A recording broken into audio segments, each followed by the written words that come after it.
नमस्कार. Shriram time news मध्ये मी कैलास सोनवणे आपले हार्दिक स्वागत करतो.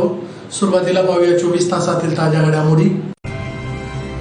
साक्री रोडवरील अरुणकुमार वैद्य नगरातील घरफोडीचा स्थानिक गुन्हे अन्वेषण शाखेच्या पथकाने लावला छडा. एकाच ताब्यात घेत 14,97,000चा मुद्देमाल करण्यात आला हस्तगत. राज्य उत्पादन शुल्क कार्यालयातील वरिष्ठ अधिकारी व कर्मचाऱ्यांकडून महिला जवान निवाहन चालकाचा करण्यात आला छळ. जिल्हाधिकारी कार्यालयातील नवीन नियोजन सभागृह येथे जिल्हा वार्षिक योजनेची आढावा बैठक पालकमंत्री जयकुमार रावल यांच्या अध्यक्षतेखाली संपन्न. अक्कलपाडा धरणाच्या डाव्या व उजव्या कालव्यातून सोडण्यात आले आवर्तन, बळीराजाला दिलासा. आणि पंतप्रधान नरेंद्र मोदी यांच्या नेतृत्वाखाली 12 वर्षे पूर्ण होत असल्याच्या पार्श्वभूमीवर पालकमंत्री जयकुमार रावल यांनी पत्रकार परिषदेत दिली माहिती. आता बातमीपत्र विस्ताराने.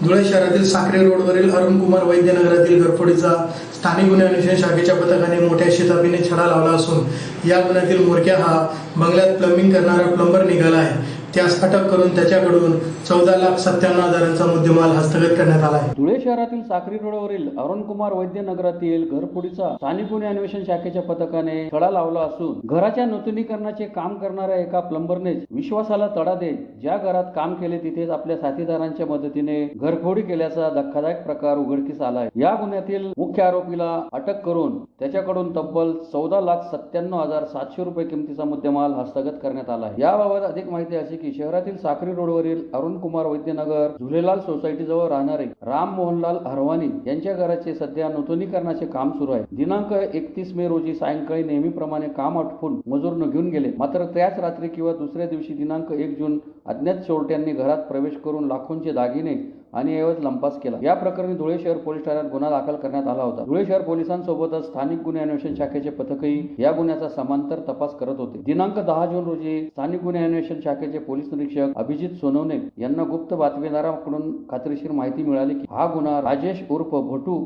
रणधीधर सहानी राहणार स्टेशन रोड धुळे याने त्याच्या साथीदारांसह केला असून तो चोरीचा माल विकण्यासाठी चक्करबर्डी पाण्याच्या टाकीजवळ दुचाकीने उभा आहे. माहिती मिळताच स्थानिक गुन्हे अन्वेषण शाखेचे पोलीस उपनिरीक्षक अमित माळी आणि अंमलदारांच्या पथकाने तातडीने चक्करबर्डी परिसरात सापळा रचून राजेश उर्फ भटूला ताब्यात घेतले. पोलिसांनी पोलिसी काक्या दाखवताच प्लंबिंग व्यावसायिक आरोपी राजेश सहानी वय 28 याने गुन्ह्याची कबुली दिली. फिर्यादी हरवानी यांच्या घरात त्यानेच प्लंबिंगचे काम केले होते. घरात कुठे काय ठेवले आहे याचा अंदाज आल्याने त्यांनी साथीदार शैलेश राजू राखुंडे राहणार पवननगर चाळीसगाव रोड धुळे, विवेक उर्फ दादू गजानन भाबड राहणार शिवशक्ती कॉलनी धुळे, अमोल उर्फ सोनू उर्फ ढोक्या रामकृष्ण धीन बहादूर राहणार अमरनगर धुळे या तिघांच्या मदतीने रात्रीच्या वेळी घरात घुसून सोने चांदीचे दागिने चोरल्याचे कबूल केले. मुख्य आरोपी राजेश सहानी याच्यासह साथीदारांकडून सोने चांदीचे दागिने, गुन्ह्यात वापरलेली दुचाकी असा एकूण 14,97,700 रुपये किमतीचा मुद्देमाल हस्तगत करण्यात आला आहे. सध्या या गुन्ह्यातील तिघा फरार साथीदारांचा शोध पोलीस घेत आहेत. सदरची कामगिरी जिल्हा पोलीस अधीक्षक विशाल आनंद, अपर पोलीस अधीक्षक अजय देवरे यांच्या मार्गदर्शनाखाली एलसीबीचे प्रभारी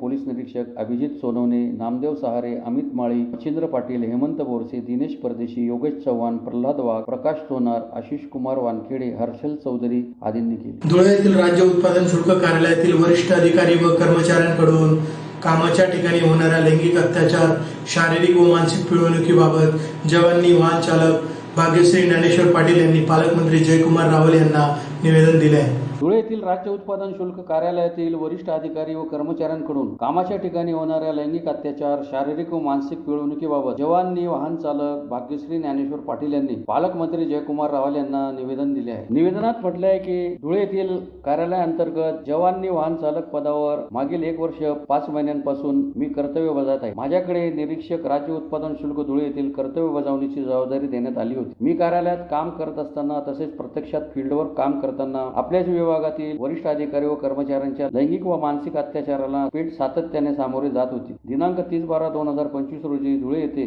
कारवाई दरम्यान वरिष्ठ दुय्यम निरीक्षक ए.व्ही. बडागे यांनी माझ्या छातीला स्पर्श केला. यापूर्वी देखील त्यांनी मला अशाच पद्धतीने मागील बाजूस कमरेखाली स्पर्श केला होता. त्यावेळेस मी रागाने पाहिल्यावर यापुढे ते असे करणार नाही असे वाटले होते. पण त्यात अजून भरच पडत गेली. त्यांच्याकडून स्त्री जातीला लज्जा वाटेल अशा ठिकाणी मला स्पर्श करण्याचा प्रयत्न झाल्यामुळे माझ्या मनाला प्रचंड मनस्ताप झाला होता. मला कार्यालयात नेहमी अपमानास्पद वागणूक देत होते. याशिवाय माझ्या मागे व समोर देखील लैंगिक भावना उद्दीपित करणाऱ्या शब्दांचा वापर करत असत. याचबरोबर निरीक्षक RR ददवटे, सहाय्यक 2M निरीक्षक JB फुलपगारे, जवान गौरव सपके हे देखील माझ्या समोर व माझ्या मागे माझ्या संदर्भात अश्लील विनोद करत असत. याबाबत न्याय मिळावा अशी मागणी त्यांनी पालकमंत्र्यांकडे केली आहे. लॉन्च करना पड़ेगा, उस पर अगर रिकॉर्डिंग जिसको कार्रवाई करनी पड़ेगी. बरोबर नाही हे ना कारण मला भीती वाटते सर, ते पुढे जाऊन मला पुन्हा त्रास देतील जोपर्यंत FIR वगैरे लॉन्च आणि माझ्याबद्दल अतिशय चुकीचं पसरवलं जाते की माझ्या कामाची सर आपण एक महिला अधिकारी जेव्हा सिनियर लेवलचे कोणी त्यांच्याकडे यांची तक्रार नोंद. धुळे जिल्हाधिकारी कार्यालयातील नियोजन सभागृह येथे जिल्हा वार्षिक योजनेची आढावा बैठक पालकमंत्री जयकुमार रावल यांच्या अध्यक्षतेखाली संपन्न झाली. या बैठकीत विविध विकास कामे यासह विविध विषयांवर चर्चा करण्यात आली. धुळे जिल्हाधिकारी कार्यालयातील नवीन नियोजन सभागृह येथे जिल्हा वार्षिक योजनेची आढावा बैठक राज्याचे पणन व राजशिष्टाचार मंत्री तथा जिल्ह्याचे पालकमंत्री जयकुमार रावल यांच्या अध्यक्षतेखाली गुरुवारी संपन्न झाली. यावेळी पालकमंत्री रावल यांनी आकांक्षित धुळे जिल्ह्यात जिल्हा वार्षिक योजनेच्या माध्यमातून सर्वसमावेशक विकासासाठी प्रयत्न करावेत असे निर्देश दिले. रावल पुढे म्हणाले की यंदाच्या जिल्हा वार्षिक योजनेतून मंजूर करण्यात आलेल्या निधीचा प्रभावी वापर करून विकास कामे वेळेत पूर्ण करावी. नागरिकांच्या गरजा लक्षात घेऊन सर्व तालुक्यातील प्रतिनिधींशी समन्वय साधून विकास कामांचे नियोजन, योजनांची प्रभावी अंमलबजावणी आणि गुणवत्ता राखून विकास कामे पूर्ण करावी. सर्व तालुक्यातील विकास कामे होतील यासाठी सर्व यंत्रणांनी नियोजनपूर्वक आणि समन्वयाने काम करावे. शेतकऱ्यांना त्यांच्या उत्पादनाला योग्य बाजारभाव मिळावा, तसेच कृषी मालाचे स्थानिक स्तरावर मूल्यवर्धन व्हावे यासाठी जिल्ह्यात मिलेट, सोलर, कृषीवर आधारित फूड प्रोसेसिंग युनिट्स उभारण्यावर भर देण्यात यावा. जिल्हा वार्षिक योजनेतून राबवण्यात येणाऱ्या विविध विकास कामांचे भूमिपूजनासाठी लोकप्रतिनिधींना आमंत्रित करावे. जिल्ह्यात वन विभागाचे वृक्ष लागवड करीत वनाच्छादन वाढवावे. जिल्ह्यातील बंधारे, प्रकल्प,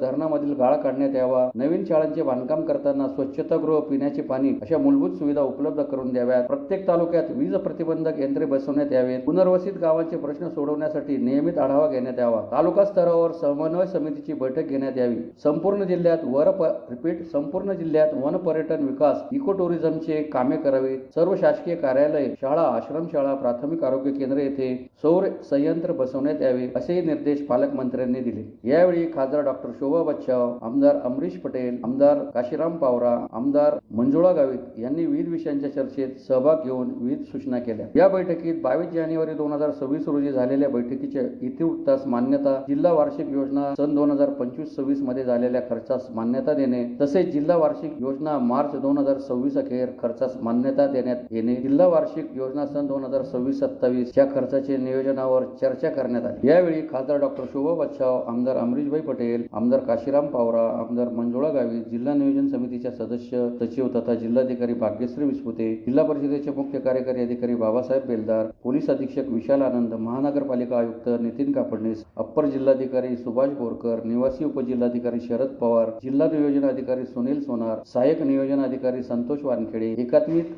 आदिवासी विकास विभागाचे प्रकल्प अधिकारी अरुण पवार, समाज कल्याण विभागाचे सहाय्यक आयुक्त देविदास नांदगावकर यांच्यासह सर्व विभागांचे विभाग प्रमुख उपस्थित होते. अक्कलपाडा धरणाच्या उजव्या व डाव्या कालव्यातून भाजप पदाधिकाऱ्यांच्या हस्ते आवर्तन सोडण्यात आले.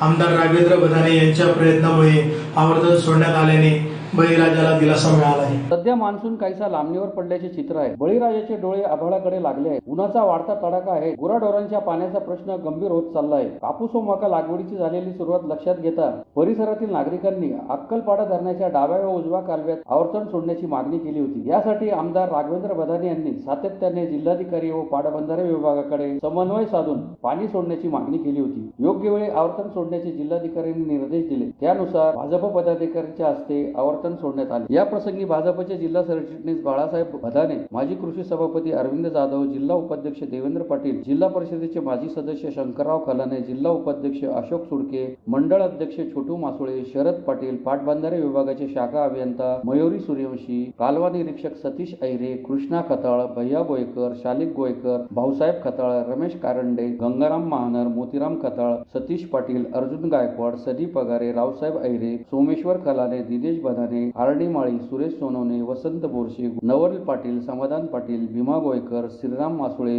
विश्वनाथ पाटील यांच्यासह परिसरातील शेतकरी उपस्थित होते. आज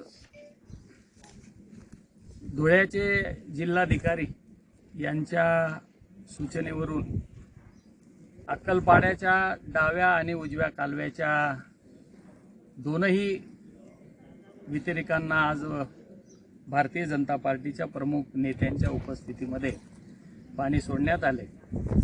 2 जून 2026 रोजी धुळे ग्रामीण विधानसभा मतदारसंघाचे आमदार रामदादा बदाने यांच्याकडे तालुक्यातील शेतकऱ्यांची एकंदर मागणी लक्षात घेता आणि या वर्षी निसर्गाचा थोडासा विलंब लक्षात घेता माननीय आमदार साहेबांनी जिल्हाधिकारी यांना सूचित केल्यानुसार आज डाव्या आणि उजव्या दोन्ही कालव्यांचं पाणी या पंचक्रोशीतल्या सर्व प्रमुख पदाधिकाऱ्यांच्या समवेत या विभागाच्या जलसंपदा विभागाचे सर्व अधिकारी कर्मचारी यांच्या उपस्थितीमध्ये भारतीय जनता पार्टीचे आमचे जिल्ह्याचे नेते माननीय बाळासाहेब बदाने, माननीय देवेंद्रजी पाटील, शंकररावजी खलाने, शरदजी पाटील, छोटूभाऊ मासुळे आमचे मंडल अध्यक्ष आणि सर्व प्रमुख मान्यवरांच्या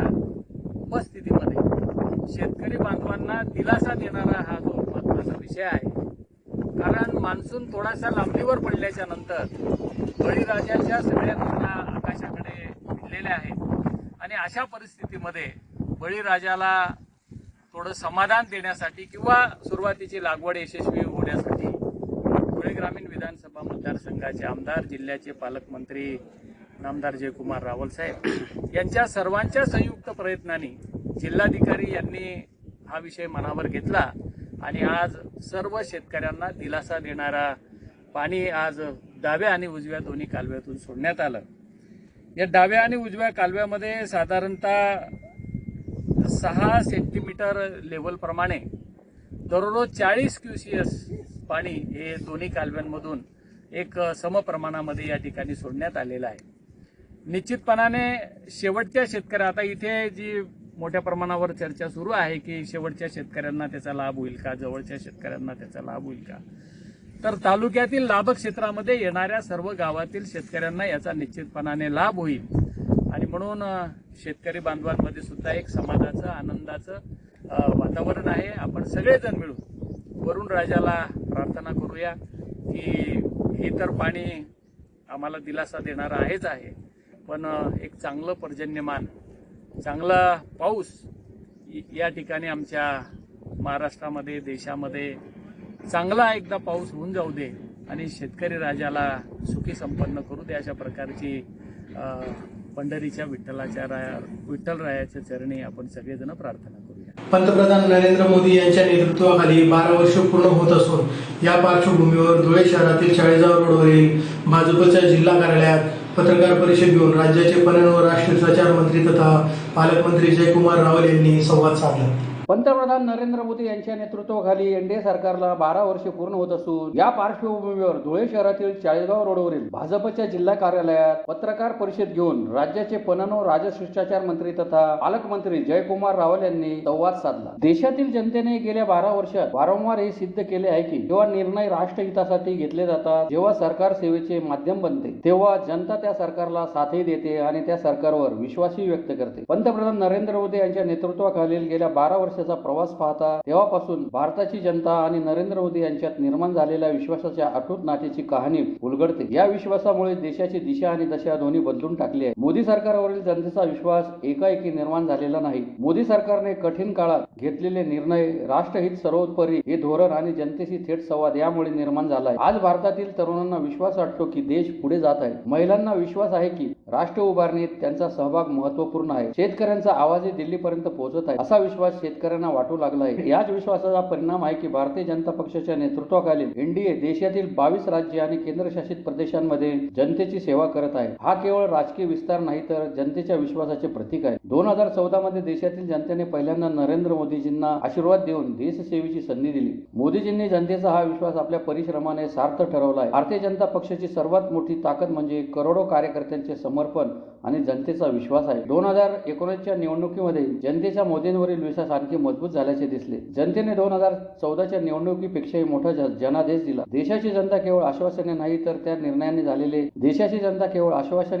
तर त्या निर्णयाने झालेले चांगले परिणाम पाहत आहे. जनविश्वास, सेवा आणि विकासाच्या राजकारणाची 12 वर्षे पूर्ण होत आहेत. ही भारताच्या बदलत्या आत्मविश्वासाची, मजबूत नेतृत्वाची आणि जनतेच्या अटूट विश्वासाची कहाणी आहे. सरकारवर पहिला अधिकार गरीब, शेतकरी, तरुण आणि महिलांचा आहे असे पंतप्रधान नरेंद्र मोदींनी वारंवार सांगितले आहे. अशा या मोदींच्या प्रवासाबाबत माहिती देण्यात आली. यावेळी महापौर मायादेवी परदेशी, उपमहापौर ज्योत्स्ना पाटील, भाजप महानगर जिल्हाध्यक्ष गजेंद्र आंबळकर, स्थायी समिती सभापती लताबाई सोनार, सुशील महाजन, हिरमन गवळी, माजी महापौर जयश्री आयरराव आदी उपस्थित होते. एक उत्सव मनवण्यासाठी, एक आनंद वाटण्यासाठी, चर्चा करण्यासाठी आपण सारेजण जमलो. 2014 पासून लगातार 12 वर्ष देशाचे यशस्वी प्रधानमंत्री, कर्तव्यदक्ष नेते माननीय मोदी साहेबांच्या कारकिर्दीला 12 वर्ष पूर्ण होतात. त्या यशस्वी कारकिर्दीचा उत्सव मनवण्यासाठी, आनंद मनवण्यासाठी आपण सर्वजण इथे जमलो. आणि तो आनंद भारतीय जनता पार्टी, एनडीएचं सरकार तर मनवतच आहे, सामान्य जनता देखील त्याच्यामध्ये सहभागी आहे. आणि आपल्या माध्यमातून आमचे मतदार, आमच्या जनतेला अभिवादन करण्यासाठी, अभिनंदन करण्यासाठी आजचा हा कार्यक्रम आपण घेतलेला आहे. आपल्याला माहिती आहे की या देशामध्ये अनेक आपल्या देशांनी उतार चढाव बघितले आणि 2009 ते 14 अत्यंत भयानक सगळी परिस्थिती देशामध्ये आली. देशामध्ये माननीय पंतप्रधान मनमोहन सिंग हे जेव्हा पंतप्रधान झाले, दुसऱ्यांदा झाले, देशाला मोठी अपेक्षा होती आणि देशाला वाटलं एका सुशिक्षित माणूस मोठ्या पदावर आहे तर काही ना काही चांगल्या गोष्टी होतील, ज्या पहिल्यापेक्षा चांगल्या गोष्टी होतील अशी अपेक्षा असताना एका व्यक्तीला त्यांनी भावलं म्हणून त्या देशामध्ये अनेकांनी त्याचा उपयोग केला आणि त्याचा परिणाम प्रगतीशील असणारा भारत अत्यंत अडचणीमध्ये आला. जनतेमध्ये एक हाहाकार माजला की आता ही परिस्थिती काय झाली. प्रत्येक गोष्टीमध्ये भ्रष्टाचार, प्रत्येक गोष्टीमध्ये लूट, कॉमनवेल्थ घोटाळा, 2G घोटाळा, कोयला घोटाळा. सामान्य जनता ही 100 कोटी जनता आहे, भारतवासी आणि जगामध्ये असलेले आपले भारतीय लोक, त्यांना वाईट वाटायला लागले की आपल्या देशाचं काय होणार, आता काय राहिलं नाही, आता कुठं काय, आता काय सगळ्याच गोष्टीमध्ये म्हणजे खेळामध्ये बी भ्रष्टाचार आहे, शेणामध्ये बी भ्रष्टाचार आहे, प्रत्येक गोष्टीमध्ये भ्रष्टाचार. सुरक्षाच्या बाबतीत तर बरोबर युद्ध झालं ते एकाच दिवसाचे चालू गोळा आमच्याकडे होणार कसं. आणि अत्यंत भयानक अशा वातावरणामध्ये जे आपण म्हणतो अमावस्येचा काळ असताना देशामध्ये एक आशाचं किरण आपल्या सगळ्यांना दिसू लागलं. या देशामध्ये परिवर्तन झालं पाहिजे, तर परिवर्तन करणार तर येणार कोण, पण सगळीकडेच अंधकार आहे. आणि त्यावेळेस गुजरातचे मुख्यमंत्री आदरणीय मोदी साहेब यांचं गुजरातचं विकासाचं मॉडेल हे देशासमोर आले आणि सगळ्यांनी आग्रह केला. त्या देशामध्ये काश्मीर पासून तर कन्याकुमारी आणि आसाम पासून तर द्वारकापर्यंत एकच नारा बुलंद झाला की अबकी बार मोदी सरकार. आणि हा नारा बुलंद होत मोदींचा आवाज आम्ही ऐकायचो, मैं आ रहा हूं देश को बचाने के लिए.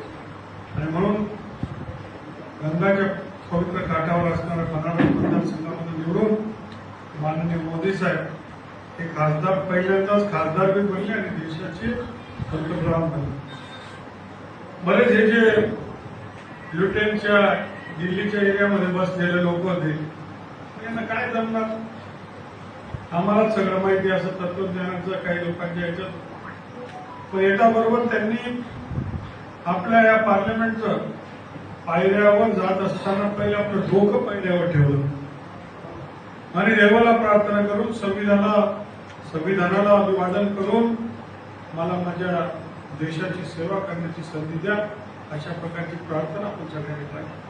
आणि तो दिवस आणि आजचा दिवस लगातार न थांबता न थकता अत्यंत निष्कलंक पवित्र असं कारकीर्द घेऊन एकदा नाही दोनदा नाही तर 3 वेळा माननीय मोदी साहेबांच्या नेतृत्वाखाली सरकार आणि ते सरकार येत असताना जनतेसाठी आपण काम केलं पाहिजे या भावनेने या सरकारने सातत्याने लगातार 24/7 365 24 तास 365 दिवस देश सेवाला समर्पित होऊन ते कामाची सुरुवात त्यांनी केली.